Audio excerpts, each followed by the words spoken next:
স্বপ্ন থাকে। আমি বাবা মায়ের সদ আদরের মেয়ে।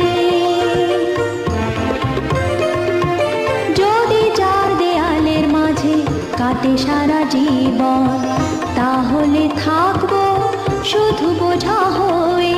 শিক্ষা আমায় মুক্তি দিবে, মুক্তি দিবে। আমি তো কালকের খুশি আর আশা, আমারও তো স্বাদ আছে, আছে অভিলাষা। ঘরে বেঁধে রেখো